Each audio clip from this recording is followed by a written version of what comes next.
غور کرنا شروع کر دینا تو میں بھی کیا بالکل یقین سے کہتی ہوں کہ یہ استغفار اور درود پاک ہماری زندگی میں اثر انداز ہونے شروع ہو جائیں۔ دیکھیں اگر اللہ پاک نے قرآن میں فرما دیا ہے کہ استغفار پڑھیں آپ کو میں نعمتیں دوں گا، ٹھیک ہے، تو پھر آپ نعوذ باللہ خود سوچیں نا کہ اللہ پاک تو جھوٹ نہیں بولتے نا، اللہ پاک تو سچی ذات ہے، سچی اور پکی ذات ہے وہ ہماری، اس پہ ہمارا پورا ایمان ہے۔ اس کے بعد حدیث میں آیا کہ درود پاک پڑھیں۔ اگر زندگی میں غم محسوس ہو رہے ہیں کہ آنے شروع ہو گئے ہیں یا آنے لگے ہیں، درود پاک پڑھیں، غم آپ کے دور ہوں گے، مشکلیں پریشانیاں آپ سے کم ہوں گی۔ لیکن یقین کریں حدیث تو دیکھیں نبی پاک صلی اللہ علیہ وسلم نے فرمائی، بالکل حق اور یقین، یہ ہمارے پیارے رسول تھے، لیکن کیا کہ سب سے پہلے قرآن میں کیا آیا کہ قُلْ تُسْتَغْفِرُوا رَبَّكُمْ إِنَّهُ كَانَ غَفَّارًا، کہ دیکھو تم استغفار کرو تمہارا رب معاف کرنے والوں میں سے ہے۔ تو آج سے ہی نا آپ نے استغفار کی عادت کو لازم پکڑنا ہے، لیکن ان عادتوں کے ساتھ لوگوں کا دل نہیں دکھانا، اپنے دل میں دوسروں کے لیے برائی نہیں رکھنی۔ کوئی آپ کے سامنے غیبت کرے آپ اس کی بات کو آگے پیچھے کر دیں، اسے سمجھائیں بھی، اگر آپ سمجھا سکتے ہیں تو پیار سے، غصے سے نہیں کہ یار پلیز آپ کسی کی غیبت نہ کیا کریں، آپ اپنے اعمال کو بھی خراب کریں، میرے اعمال کو بھی خراب کریں، کوشش کریں۔ یہ جو گناہ ہے نا غیبت، یہ محسوس نہیں ہو رہا ہوتا، لیکن اس کی بہت بڑی نحوست ہماری زندگی میں آ رہی ہوتی ہے۔ تو یہ چھوٹی چھوٹی پوائنٹس ہوتے ہیں جو ہم نوٹس نہیں کر رہے ہوتے اور ہم کثرت سے استغفار اور درود پاک پڑھ رہے ہوتے ہیں، نمازیں پڑھ رہے ہوتے ہیں، دعائیں کر رہے ہوتے ہیں، لیکن ساتھ ساتھ بندوں کے دل دکھا رہے ہوتے ہیں، بندوں پر ظلم کر رہے ہوتے ہیں، انہیں طعنے طنز دے رہے ہوتے ہیں۔ تو پلیز آپ اس چیز سے باہر نکلیں گی تو یقین کریں استغفار آپ کی زندگی میں اثر انداز ضرور ہوگا۔ ساتھ ساتھ آپ لوگوں نے ولاگ میں بھی دیکھ رہے ہیں کہ میں بنا رہی تھی ماربل کیک ریسیپی، آپ لوگوں نے بالکل نوٹس کر لی۔ صرف ایک بات دہرا دیتی ہوں پھر میں اپنے مدعے پر واپس آتی ہوں، کیونکہ بہت ساری بہنوں کے کمنٹ آتے ہیں کہ آپ کی ریسیپی بتا دیا کریں۔ یار یہ ٹاپک کو ڈسکس کرنے میں پھر ریسیپی ضرور مس ہی ہو جاتی ہے مجھ سے۔ سمپل ریسیپی بہت دفعہ آپ لوگوں کو میں بنانا سکھا چکی ہوں۔ آپ نے کیا کرنا ہے، گھر نارمل گھی جو ہوتا ہے گھر کا، وہ آپ نے لے لیا 4-5 چمچ بھر کے، اس کے اندر 1 کپ چینی پیسی ہوئی ڈال کے اتنا اس کو آپ نے بیٹ کرنا ہے نا۔ اگر بیٹر نہیں ہے تو آپ ہاتھ سے بیٹ کر سکتے ہیں، لیکن اس میں محنت ڈبل لگ جاتی ہے تو کہ وہ کریم بن جائے، گھی اور چینی کریم بن جائے۔ پھر اس میں وینیلا ایسنس ایڈ کر لیا، 4 انڈے ایڈ کرنے ہیں، لیکن آپ نے دیکھا میں نے باری باری ایڈ کیے۔ اتنا اس طریقے سے فوم ہی کرنا ہے نا اس کو کہ فوم نہ بیٹھے کیک کا، اس سے ٹیکسچر بہت اچھا آتا ہے۔ اگر آپ کے پاس دیسی گھی ہے گھر میں تو دیسی گھی سے بنائیں۔ میں نے دیسی گھی سے کیک بنایا، یقین کریں اتنا مزے کا بنانا کہ جیسے کہ بڑے کیفے جو ہوتے ہیں ہم وہاں سے کیک کھاتے ہیں اس طریقے کا کیک بنا تھا، کیونکہ وہ بٹر میں بناتے ہیں۔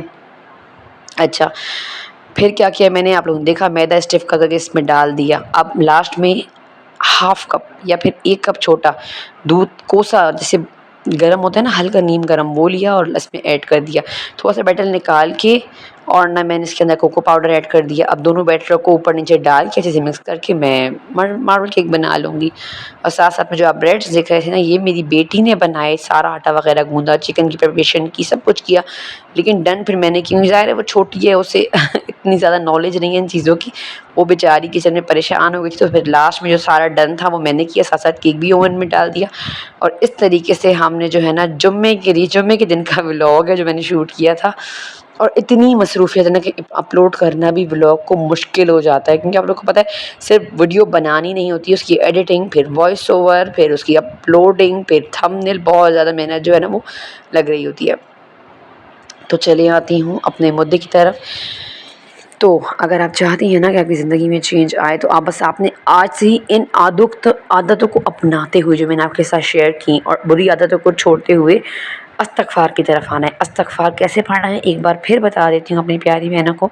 ہر نماز کے بعد شروع میں، اگر آپ نیا شروع کر رہی ہیں تو ہر نماز کے بعد آپ نے 70 یا 100 مرتبہ حدیث کے مطابق آپ نے استغفر اللہ ربی من کل ذنب واتوب الیہ پڑھ سکتی ہیں، یا پھر رب اغفر لی وتب علی انک انت التواب الغفور۔